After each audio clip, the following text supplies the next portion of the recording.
Isang tatay na gusto nang madaliin ang buhay. Tunghayan po natin ang kanyang kwento. Ano bang sakit mo? Epilepsy. Oo. Na-stroke kasi ako. Kasi Mm-mm. nung driver ako sa Bicol, ay paka-uwi ko, naglalaba ako kasi kulang man yung gira ko. Mm-mm. Hmm. Saan ka ba nakatira na, tay? Hindi no, sa balong. Sino kasama mo po dyan? Nag-iisa lang ako. Ikaw lang mag-isa? Ay, saka yung bayaw ko. Ah, may kasama kang bayaw. Hindi balong, yung bayaw ko yun. Sabi yung tanda na yan. Oo, yung nagtitinda. Hmm. Kasi, ang gamit ko na, ang gamit ko. Hindi ko kayang, sabi na ang tayo, nagkukumbukin ako. Mm-mm.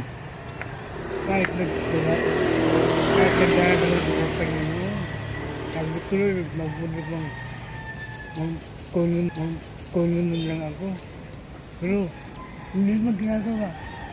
Ah, pinapanalangin mo na ano na lang para hindi ka na mahirapan kung sa gano'n. Ang sabi ko, bukod na panangabiyak ko, yung kinukuha ko sa tingin, nabibitawan ko. Oh, ayaw niya. Pinipilit mo, ayaw niya naman. Handa ako, baygon, buti. Hmm. Ang katangahan mga kuta. Yung baygon na nilagay ko sa baso, nagkamula yung kuta. Nawala. Natapon. Natapon. Ayaw niya nga. Yung kanya mga binalak hindi nagtagumpay. Ayaw ng Diyos. Natulutan yung kanyang gagawin. Kasi hindi naman maganda.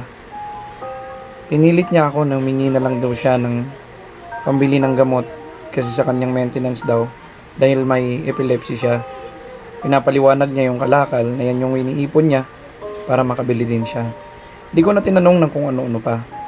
Binigyan ko po siya ng kahit papano pambili lamang ng kanyang gamot, no? At pinagkalooban po natin siya. Tal meron pa naman tayo ditong natitira. Yun po yung ating ginawa ngayon. Nakakalungkot guys na meron talagang taong mapapaisip ng mga ganito dahil sa hirap ng buhay. Pinapaliwanag niya yung kanyang sitwasyon. Pinapaliwanag niya ang yung kanyang asawa na mahal nga daw niya. Kaya talagang naging ganyan yung kanyang kamay dahil daw sa clutch. Naging tricycle driver daw siya. So hindi natin masisisi kung bakit niya nagagawa yun dahil nahihirapan na siguro siya. Ang aking lang nagawa dyan ay sabi ko, tay, huwag niyo pong hayaan na talunin ka ng iniisip mo. Sabi ko, laban lang, tay. O tay, bili mo ng gamot. Oo, paano? Ako na. Mm-mm. O sige na, sige na. Ano po pangalan nyo? Kayo po, ano pangalan nyo? Delpin. Oo. Ayun, sige si Tatay Delpin.